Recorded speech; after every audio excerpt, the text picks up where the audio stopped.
ಗಿಲ್ಲಿ ಅವರು ಕೂಡ ಕಾವ್ಯ ಅವರಿಗೆ ಕಾಲ್ ಮಾಡೋ ಮೂಲಕ ಶುಭಾಶಯಗಳನ್ನ ತಿಳಿಸಿದ್ದಾರೆ. ಅದ್ಭುತವಾದಂತಹ ಜೋಡಿ ಅಂತ ಹೇಳ್ಬೋದು. ಗಿಲ್ಲಿ ಮತ್ತೆ ಕಾವ್ಯ ಒಟ್ಟಿಗೆ ಸಿನಿಮಾದಲ್ಲಿ ನಡೆಸಬೇಕು ಮತ್ತೆ ಮದುವೆ ಆಗ್ಬೇಕು ಅಂತ ಜನರು ಕೂಡ ಆಸೆ ಪಡ್ತಾರೆ. ಬಟ್ ಆಸೆ ಪಟ್ಟಿದ್ದೆಲ್ಲ ನಿಜ ಆಗ್ಬೇಕು, ನಿಜ ಆಗುತ್ತೆ ಅಂತ ಕೂಡ ಹೇಳಕ್ ಆಗೋದಿಲ್ವಲ್ಲ. ಸೊ ಹಾಗಾಗಿ ಗಿಲ್ಲಿ ನಟ ಅವರು ಕಾಲ್ ಮಾಡೋ ಮೂಲಕ ಜಸ್ಟ್ ವಿಶ್ ಮಾಡಿದ ಗಿಫ್ಟ್ ಅನ್ನು ಸಹ ಕೊಟ್ಟಿಲ್ಲ.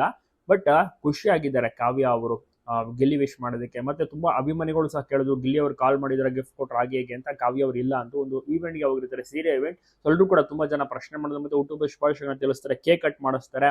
ಅಭಿಮಾನಿಗಳು ಮತ್ತೆ ಮನೇಲೂ ಸಹ ಕೇಕ್ ಕಟ್ ಮಾಡಿದ್ರು. ಸುಮಾರು 4ರಿಂದ 5 ಕೇಕ್ ಅನ್ನ ಕಟ್ ಮಾಡಿದ್ದಾರೆ ಕಾವ್ಯ ಅವರು.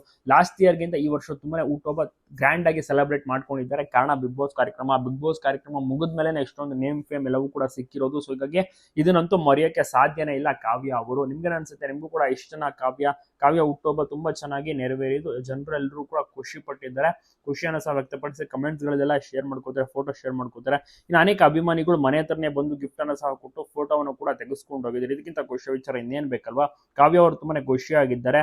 ಈ ರೀತಿಯ ಒಂದು ಸ್ಪೆಷಲ್ ಹುಟ್ಟುಹಬ್ಬ ಎಲ್ರಿಗೂ ಕೂಡ ಸಿಗೋದಿಲ್ಲ. ಅದರಲ್ಲಿ ಅಭಿಮಾನಿಗಳು ಇಷ್ಟೊಂದು ಕ್ರೇಜ್ ಕ್ರಿಯೇಟ್ ಆಗಿದೆ. ಇಷ್ಟೊಂದು ಜನ ಮನೆ ಹತ್ರ ಹುಡ್ಕೊಂಡು ಬರ್ತಾರೆ ಅಂದ್ರೆ ನೀವೇ ಲೆಕ್ಕ ಹಾಕಿ ಎಷ್ಟರ ಮಟ್ಟಿಗೆ ಜನರು ಕಾವ್ಯ ಅವರನ್ನ ಇಷ್ಟಪಡಬಹುದು ಅಂತ.